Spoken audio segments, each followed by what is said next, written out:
Warning, this video contains spoilers. You have been warned. Hi, my name's Jonathan Hicks, and I'm joined tonight by... Peter. Steve. And we've just finished playing Mechs versus Minions. Now, here they are. These are the mechs, and these are all the little minions on the board. It's a cooperative, programmable movement game. So when it's your turn, you have this board in front of you, and you draft cards. So Steve's going to pick a few cards out. So you each go around and you pick a card.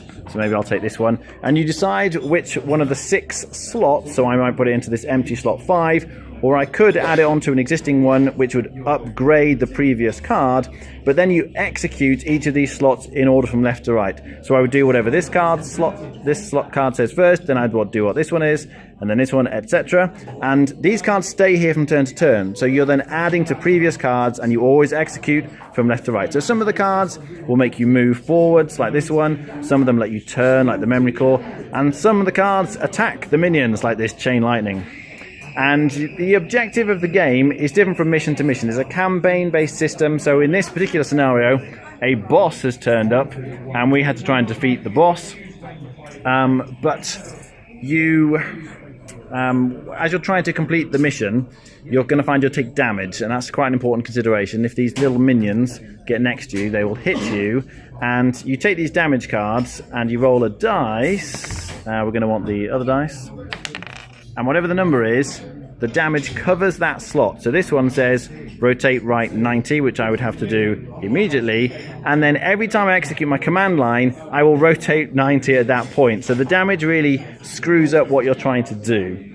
So you're trying to work together. Minions typically spawn on these runes, so they keep coming out and they keep hitting you, and you're trying to whittle the boss down before he powers up his mega gun and kills you all. There's a bit more to it. You kind of power up some special abilities as you kill minions. This dial moves up and you can unlock special abilities. So each of the 4 minions do feel quite different. Right, thoughts, Peter? I don't normally play co-ops, but as a co-op, I think this is brilliant. In terms of the programming aspect, you can even mitigate the damage because some damage is actually more helpful to you than harmful. This particular campaign was very tense in terms of we thought we were going to lose, but we managed to pull it out of the bag at the end. So, I mean, it's really good. I'd recommend it for the price. All right, Steve? The game components, I don't know if you can see, are fantastic. Yeah. Jonathan keeps saying that it's probably the best quality of game for the money that he's ever bought, and I kind of agree with him. They come pre-painted, the board's lovely, the cards are lovely, it's very colourful. I think the game itself plays very well. We've played, this is the 4th campaign thing we've played. It's the 3rd mission, but we have a practice mission at the start, and the missions get increasingly more difficult. Taking damage, I think everyone took damage in this game, but we've had other games where one person just gets so much damage that they're ineffectual. I don't know who this might have been this game, Jonathan. But basically, one person spends the whole game twiddling around, and the other 3 people have to try and complete the mission. It's happened nearly every time, which is actually pretty funny. You can spend a turn to use a card to discard the damage, so sometimes the damage is just sends you to the wrong side of the board, or just wades you into a pile of minions and you take more and more, so you kind of have to counteract that by spending your whole turn to discard it. I think it's great. I think it has got a slight timed aspect to it. When you're drafting the cards, you have to pick them within the space of about 30 seconds, and you've all got to decide. So if 2 people on the same card, you do have a bit of choice. But it's absolutely great. It's a brilliant cooperative game. All right, rating out of 10? I'll probably go about 8.5. I really do like it. Wow, okay. Peter? I'll give it an 8. Okay. Yeah, it is great, and I found it quite difficult rating this one actually because the components are so nice. As Steve said, like the quality of the miniatures, the fact that these are painted, yeah, each of the heroes all come pre-painted in this boss.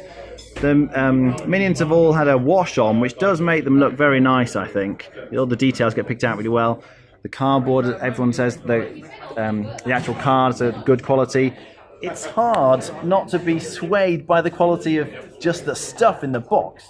You get loads and loads of these trays packed full of minions, so there really is tons and tons of stuff. The value for money on this is amazing, and it's a bit odd actually. You can only get it from the League of Legends website, and it retails at $75. So it's very good value, I think, money for what you're getting here. The actual gameplay, it feels a little bit chaotic sometimes, but it's a lot of fun trying to work out where to put all your actions to make sure you make the best use. It can be a little bit thinky, but the timed element really helps it, stops it from bogging down, because you do have to go quite quickly when you're drafting the cards. Yeah, really enjoy it. I'd be on a solid 8 out of 10 for this one. All right, thanks very much. That was Mechs versus Minions.